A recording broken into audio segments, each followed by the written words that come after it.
O, isang pagwatay ng umaga, tanghali, gabi. Saan man kayo sa panig ng mundo. At medyo nasa labas tayo. At may hinihintay na naman tayo ngayon. Diyan makikita ko yung sasakyan niya. Pagka ano na. Ganito naman ako rito pagka may kausap. Dito lang, kahit saan. Kahit madilim. Darating yan. Kasi alam mo, babae, pagka ano, yung may trust and respect, kasi kilala mo na. Pero kung hindi mo pa kilala, huwag mo naman dadali. Ayun, dilim-dilim mo. Tapos sino ba naman pupunta sa'yo dyan? Tapos first time nyo. Hindi ganon. Pipili ka. Depende sa lugar, depende sa sitwasyon. Ang hinintay ko kasi, kilala, matagal na. Nag-text, nag-message. Tagal ko na itong hindi nakikita eh. Dito daw siya. O sabi kasi, hintayin kita dito. Ikaw magsasabi kung saan darating. Hindi siya magsasabi. Kasi kung ayaw nga, diwag. O, ganun lang naman yun. Ang ano kasi, ang lalaki, pagka parang masyado kang desperate, lalo maganda ito pinagsamang Canadian at saka Japanese. Mga kanta niya, ang gaganda ng mga kanta niya, yung mga parang mga paborito rin natin ng mga kanta, yung mga gano'n, mga Air Supply, mga gano'n. Kasi iba-iba ang Canadian kasi talaga, mga rap gano'n. Ito iba medyo ano na, yung nakakatuwa naman. Sige, pagkita tayo. Pero anyway, ang topic ko sa inyo ganito, ano? Ang isang babae kasi talaga, para di ka iwan at hanap-hanapin ka,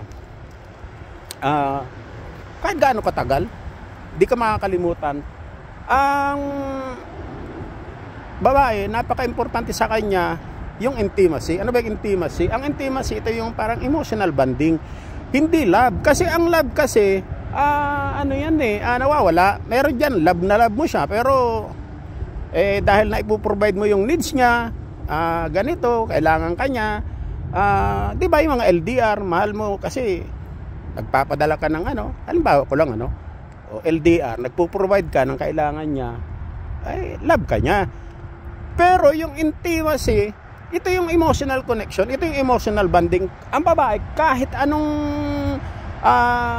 effort ang gawin mo, lahat i-provide mo na, pero pagdating sa gabi, wala ka sa tabi niya, ang katabi niya, yung sapatos at magaganda niyang bag na padala mo, siya, yung parang hindi, yung emotional feeling niya parang wala, yung mga sacrifices mo, andyan, pero malungkot siya, kasi may kulang. Pero, kahit di mo padala ng bag yan hindi mo bibigyan ng kung ano-ano, wala kang trabaho Oo, kaya, ka lang, kumbaga, simpleng ka lang, di mo kaya i-provide yung high value siya Pero pagdating naman sa intimacy, nakikinig ka sa kanya, yung pagkausap mo kanya, napapasaya mo siya, nakikinig ka, alam mong yung feelings niya na parang naiintindihan mo siya, emotionally mature ka At higit sa lahat, isa sa mga importante ng intimacy, yung pagdating sa bed talaga, importante talaga na yung babae talaga is nasasatisfy mo. Hindi yung sampahilig tulog na lagi kong sinasabi na kahit gaano kayo katagal, parang routine na lang, sampahilig tulog, boring, dull moment yun. Maghanap siya ng iba. Ngayon, ang intimacy, yung halimbawa, may problema siya, kasi babae, ganun, emotional yan. Talagang yan, minsan kung hindi mo naman kailangan isolve na lahat ng problema niya, pero andyan ka lang para makinig, tapos i-massage mo, o kaya bago siya matulog, kainin mo, sisirin mo, tapos sabihin mo sa kanya na habang binubulungan mo siya na 45 minutes, pa lang yan parang pa lang yan, foreplay, tapos bago mo, halimbawa, lagi kong sinasabi, huwag nagmamadali, slowly but surely. Parang ganun yung mga hawak mo, gentle. Tapos habang gentle, maginaw medyo bastos. Tapos pagka medyo huwag na puro gentle, medyo rough. Unti-unti habang nag-iinit, pabalik-balik ta rin mo. Iba-ibang posisyon. Tapos medyo bulong-bulungan mo ng habang inubulungan tenga niya. Ang bango mo. Ka? The best, parang ganon ang mga may mga fantasies yan parang ganon, pero di man niya sasabihin. Ngayon yung intimacy, Marami yung klase yan. Pero, halimbawa ko lang yan. Ngayon, pagka ganon, di ka niya talaga makakalimutan eh. Makakalimutan yung pangalan niya, pero pangalan mo hindi. Lalo yung mga, nasasatisfy mo yung needs niya eh. Kasi, napapera yung mga yan. Independent yan.